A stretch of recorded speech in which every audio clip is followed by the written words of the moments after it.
With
the president as our candidate, our job was really half done because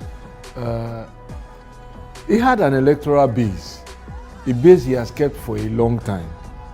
And therefore, those people were the people who you needed to turn out rather than to persuade. You knew that they were going to vote Buhari and they were going to vote APC. Not just his candidacy, but his base and his electoral track record, but also in his own commitment. And if you look at what he did in 49 days, essentially traversing 36 states. Some people were suggesting to him that he should just do some states, but he said, no, I'm going all the 36 states. Anybody who doesn't have the strength should stay behind at home. He's a leader that brings to the table what is absent within an electoral process hitherto in Nigeria. He is a man of integrity. When you say integrity is on, I would say, daily implementation. He doesn't pay lip service to that. Nigeria as a country needs that because we find ourselves, sometimes our moral compasses are skewed. Younger generation are not able to understand what is right and wrong, the difference between personal interest and the interest of the nation. So he is what we need now as we transition into a stronger democracy.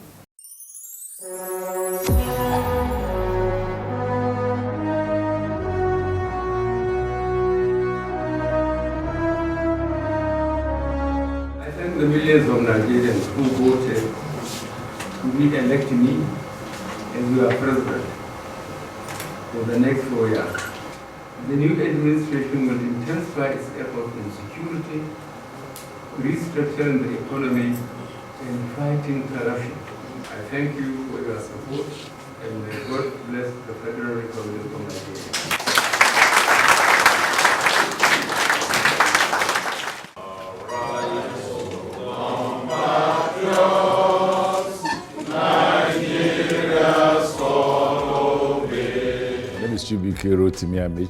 And I worked as the Director General of the campaign. Honorable Mamura is my name, Deputy Director General Operations. Waziri Bulama, Deputy Director General Coordination. My name is Adamu Adamu, the Secretary to the Presidential Campaign Council.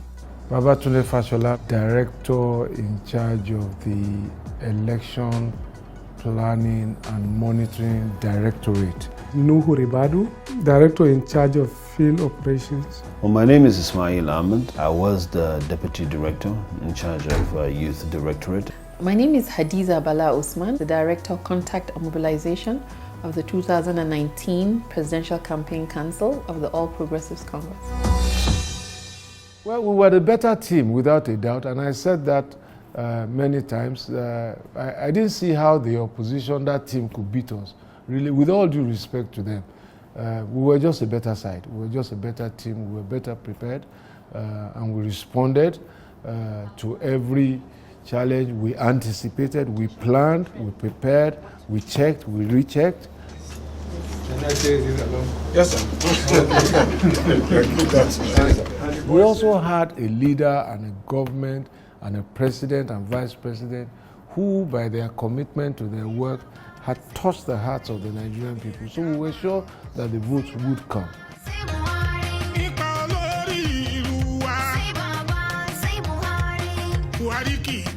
The broom which is the symbol of the APC today, was ACN most visible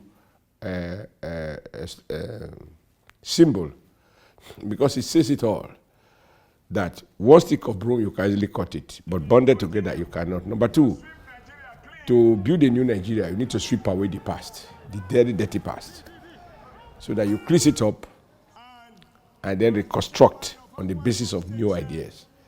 Underpinning all of that is a progressive ideology, a government and a party that seeks to do the greatest good to the greatest possible number with the most limited of resources. And that is why one of the proud campaign statements of Mr. President was that his government and his party was doing a lot more with less.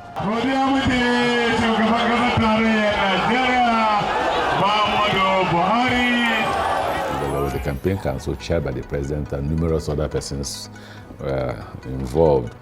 Then beyond the campaign council is the directorate, where you have those who acted as staff of the campaign. So you had directors, and then headed by the director general of the campaign, and you had committees all set up by the president. The totality of them constitute what we refer to as the campaign council. There was a directorate for legal, there was a directorate for mobilization and contact, there was a directorate for women, there was a directorate for people living with disabilities, there was a directorate, I think, for diaspora, there was a directorate, I also think, for security, finance, and so on and so forth. So our campaign was deep, our campaign was vigorous, our campaign was broad-based, our campaign was comprehensive. I ran the situation room in Kano, that's my state. And when the numbers came in, I was expecting the numbers, of course, to come in, and I was expecting the numbers to be high. But when the numbers in Katsina came, we had 1.2, when Bauchi came, and we were at 800,000. When Jigawa came, we're 800,000. When Borno came, we're 800,000. I said, well, okay, now I think this is a blowout. And I think that was when I began to, and then Kaduna came in, was 900,000 plus, even though the gap between us and PDP, about 600,000 for PDP and about 900,000 for us, about 300,000 gap. But I could see, and then Niger was a complete surprise as well. We had Niger, we had about 600,000 votes, which we never had that kind of, that margin. So when all those numbers started coming in, I was pretty comfortable that we won the election. First, the candidate himself. Wonderful product that I said, easy to sell, an honest man, a highly committed person, extremely disciplined, and very much liked by people, and very, very important, very, very critical. The president, from the very beginning, he told us in very clear language, very clear terms, my campaign is not about money. No money. No money to give anybody. It's about the work what we have done. Pass this message. It's about getting honest, genuine Nigerians to come and participate fully. We didn't have money, but we were able to manage. I tell people that not everybody has the story. One of the things that I know as of today, which I also knew then when I was privileged to be with him, is that President Buhari is passionate about this country. He's very, very passionate. And he believes in the potentials of this country as a great nation. APC! APC! I assure you that you will not regret. 2015, the other party had been in power for about 16 years. And Nigeria could see that not much has improved in their life. There were deepening levels of corruption, abuse of office, and insecurity about 28 local governments were no longer accessible, and several other things that were happening at the time. And even a CBA governor was dismissed for raising issues of corruption and diversion of money from the public treasury. Nobody expected that we would win. It was the first time in the history of Nigeria that you were transferring power from the government in power to the opposition. They never knew the opposition never knew they would win. And there were so many factors involved. Everybody is claiming glory after God.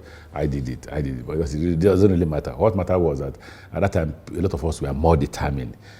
It is now history that for the first time in Nigeria, you had about 4 parties coming together to form, not to form alliance, but to dissolve themselves and merge to form one mega party, which is now the All Progressive Congress. It was quite, I'll say, an interesting time in our democracy for us to have that. And 2019 we were in office, so it was more to do with what have you done. 2015 is what are you going to do. What we saw in 2015 had a lot of ethnic and religious colorations, but for 2019 we've seen 2 people come up from a particular region and being from the same religion have contested an election and one person has won. So you can see evidently it's not across religious and ethnic lines, and that is what we had in 2015, and hitherto that has always been what was on the table, having 2 leaders from different regions and different religious groups coming to contest against each other. For 2019 it was a clear what do Nigerians want as relates to improving the state of the nation, as it relates to the economy, as it relates to insecurity. I recall that some people were banking on a 20-year cycle change for Nigeria, but the hurricane that Buhari is, clearly, those myths and permutations didn't work in his case. It's a sign that we are getting matured in the way we manage our elections. I believe that the next ones will even be better than 2019. So far, it looks like nobody, I don't think anyone, including even the opposition, are coming to say, never, we'll never agree or we'll never allow it. Even those who have lost, and both sides have lost. The ruling party also lost very critical seats, a lot of it. And people are just waiting for the court, the judiciary, the justice process to run its course. But there is a general satisfaction that it's a massive improvement in what we have had in the past. Democracy has come to stay. We've contributed in nudging, in pushing Nigeria in that direction. You know, now Nigerians believe in democracy. Now Nigerians are seriously thinking about institution building, which we are committed to. Our leaders are committed to. How can we have autonomous, independent, neutral, institutions governing, this country, where, you don't have to be the son of this or the son of that, connected to this or connected to that, to have opportunity or a step on the ladder. This is the kind of country our leaders are committed to building. We may say we are not where we should be. Yes, we are not. I would say yes as well. We are not. But we shouldn't condemn ourselves outrightly. We can do better, yes. Democracy is not a destination. Democracy is a process. It's a process that is self-refining on its own. This nation must sustain the democratic culture that has already been established. But another thing is the parties must also start doing internal democracy. Without that democracy at the lower level, this one will be meaningless.